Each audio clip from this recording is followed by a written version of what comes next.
గురుకుల పాఠశాలల్లో అడ్మిషన్లు తగ్గడానికి కారణం ప్రభుత్వ వైఖరిని అని విమర్శలు గుప్పించారు మాజీ మంత్రి కొప్పుల ఈశ్వర్. రాష్ట్రంలో 238 గురుకుల పాఠశాలలు ఉంటే వాటిని ఆశించిన స్థాయిలో అడ్మిషన్స్ రాకపోవడానికి ప్రభుత్వమే కారణమని ఆరోపించారు.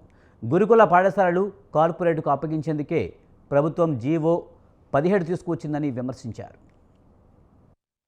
లేదు మరి పాఠశాలలో చదువుతున్నటువంటి పిల్లల పరిస్థితి ఎలా చాలా దారుణం. మీ పుస్తకాలు మీరే కొనుకొచ్చుకోండి, మీ బట్టలు మీరే తెచ్చుకోండి, మళ్ళీ ఒకవేళ ప్రభుత్వం కనుక డబ్బులు ఇస్తే మీకు ఇస్తాం అని కొన్ని పాఠశాలలు అయితే దాదాపు విద్యార్థులను బయటికి పంపించేసారు. ప్రభుత్వంకు కనీసం దీనిపైన దృష్టి లేదు.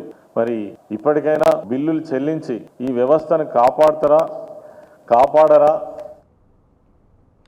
ఈ జీవోతో 20,000 కుటుంబాలపై ప్రభావం పడుతుందని, వెంటనే ఈ జీవోని ఉపసంహరించుకోవాలని సూచించారు. కాంగ్రెస్ ప్రభుత్వం 253 బెస్ట్ అవైలబుల్ స్కూల్స్ పట్ల నిర్లక్ష్యంగా వ్యవహరిస్తుందన్నారు.